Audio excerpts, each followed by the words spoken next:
I see my name in shining lights, yeah, a different city every night. Oh, I swear the world better prepare for when I'm a billionaire.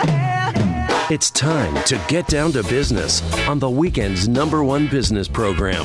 Known as the King of Networking, your host, Shalom Klein, has worked with thousands of entrepreneurs and created countless jobs. So, to success, let's get down to business. And indeed, we're all about small business, jobs, and entrepreneurship in business. We talk a lot about business here on with Get Down to Business, and I'm your host, Shalom Klein. Remember, you can always download podcasts from Get Down to Business on my website at shalomklein.com. And while you're there, don't forget to follow me on Twitter at Shalom Klein. It's going to be a jam-packed week of content and information you will not want to miss.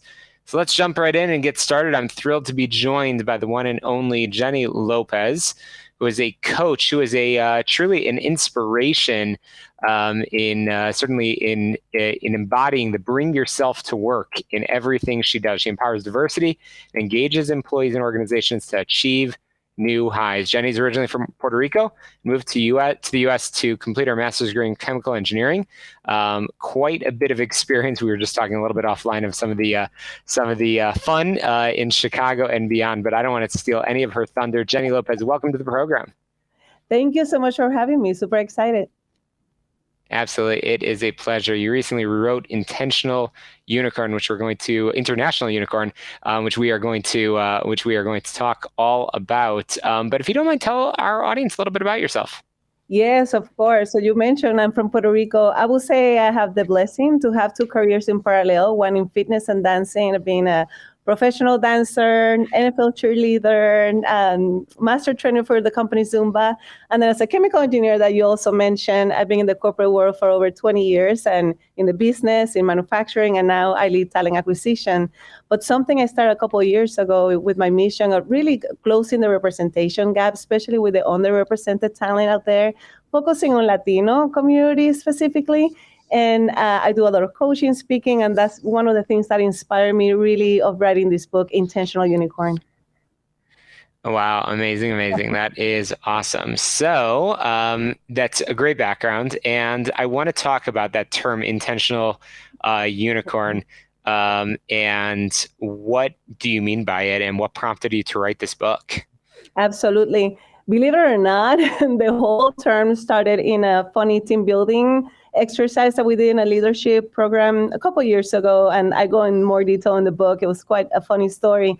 But something we had to write is, hey, draw a picture of what will be your memoir. And at that point, the only thing that came to my mind was this little avatar of myself divided in two. One of them had colors and was striking a funny dancing pose, and the other one was more serious, straight hair with my glasses and heels, and that was the engineering side of me. And then I was wearing a ponytail, and they're like, you know what, that looks like a horn. And the more I looked at it, I said, you know what, that's how I felt my whole career, like a unicorn that stood out for the wrong reasons. I never felt like I fitting in anything that I was doing. But then over the time when I realized that horn that is so specifically that I own it, that's what made me me. And that's whenever I was shining it really bright was when I operated at my best. That's whenever I say, yes, I'm a unicorn, but I am intentional. So what started as a funny team share ended up being a keynote speech at the company a year later.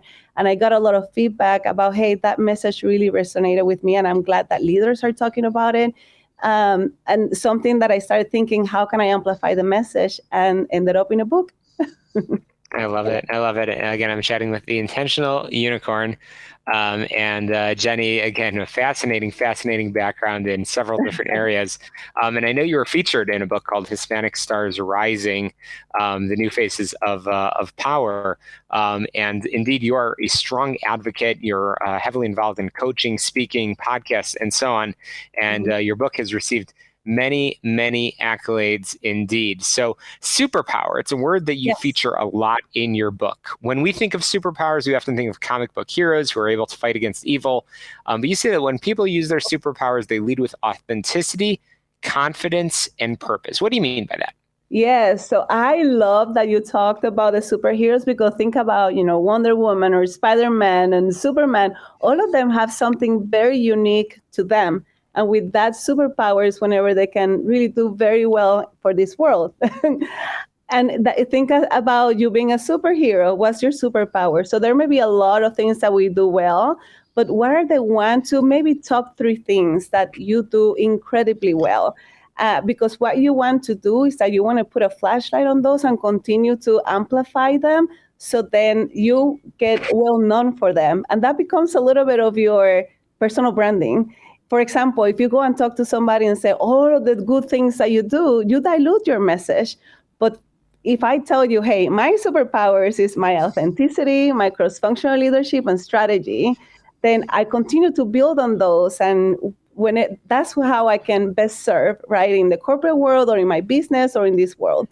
But if you ask me, hey, are you good with data analytics? Yes. Is it my superpower? No. So it's again, once you hone on what those are, that's whenever that's what you're well known for. And then you're operating.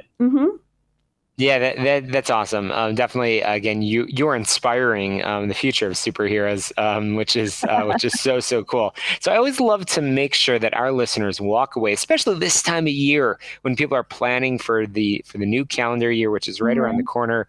I can't believe it, but I'm a big believer in leaving people with the tools and the practices that they need. So what are some of the tools and best intentional practices, again, coming from that term, the intentional unicorn, that'll help our listeners and your readers of your book to activate their goals? Absolutely. And I go through so many of them in the book. It's not a memoir. Yes, I talk a lot about my examples or examples from people that I know, but it is a framework that you can use for any goal that you have. It's a personal, it's a professional, and it starts from the time that you decide of going for that goal. And let's say, for example, you even writing the book, right? And then committing, taking action, adapting, because you have a plan and then God has a plan for you. So you're always going to want to adapt, invest, create, amplify, so then you can show the world. And it has a lot of things, because I think in everything you do, 10% is strategy and whatever, the 1, 2, 3 that you have to follow, but 80% is really mindset. And I go a lot about things like imposter syndrome, because we can be our worst enemies. And I can give you a quick example on that. Even writing this book, I had a belief that, okay, people are going to make fun of me, especially with that title, what is my family going to think? And people are going to say, who is this person? She's never written a book and now she's an author. So all of those things are, we call it now imposter syndrome. Everybody has it, but those are like the little naysayer, little vocecita in our head, right? Little voice. But when I think of a chair, and if that's my belief that, hey, I'm not good enough, do I have the legs of that chair? Are the ones supporting that belief? And I didn't have any legs. Are people laughing at me? No.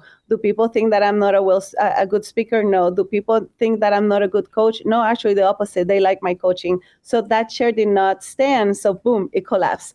But if I turn that belief into a more empowering one and say, hey, I have a voice, I have a message that can help so many people, the legs of that chair, do I have proof that that's true? And then you start accumulating some of your previous experiences. Yes, the feedback I'm getting and all of that, then it is a really strong share. So again, worst time, we're our worst enemies many times. So it's how to get it from those limiting beliefs to those empowering beliefs. And I have so many tools and strategies in the book. That's what the book is about. That's amazing. Again, I'm chatting with the intentional unicorn over here. And again, I'm chatting with Jennie Lopez, who is a speaker, a coach, an author, and so much more. The book is an amazing read. It's funny, it's engaging, it's inspiring. And as you just heard a moment ago, it's got some real takeaways for action that everybody can put to work. And just in our final few moments remaining, I want to talk about your advocacy for a moment, because I know that you are big into empowering, like you said, in the Latino community. Yes. Can you tell us what are some of your goals? What are your New Year's resolutions for 2023?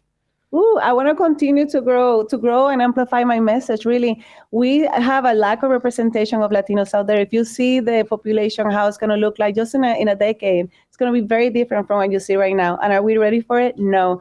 And I think the biggest mistake we have as Latinos is when we go into a business or in the corporate world, we try to change ourselves to fit the cultural norm of what people have thought of success looks like or behaves like. And when we do that, we don't do any well for anybody, not for the company, because they don't get the best of us, and not for ourselves, because we don't operate at our best, and it's exhausting. So I really want to continue to amplify that message. Yeah, and I'll tell you, one of my New Year's resolutions is to finish, again, Intentional Unicorn over here. And I think all of our listeners should pick up a copy of the book. So on that note, as we run out of time, Jennie, how can we get in touch with you and find out more about the amazing work you're doing? intentionalunicorn.com is my website, and I'm in every social media platform. I do a lot of funny videos that you can see in LinkedIn, TikTok, and Instagram. And obviously the book can be found in amazon.com. Fantastic. Intentional Unicorn. Again, Jennie Lopez, thank you so much for inspiring us. I can't wait to bring you back real soon. But again, this is not just, like you said, a memoir, but actually some real takeaways. I encourage all of our listeners to check it out. We'll link through our website as well. And speaking of linking through our website, make sure you subscribe, rate, review, and share on your favorite podcast app so you don't miss a single episode. You can do that, again, learn more at shalomklein.com. We've got to squeeze in a very quick break here and get down to business, the show all about small business, jobs, and entrepreneurship, and we will be right back.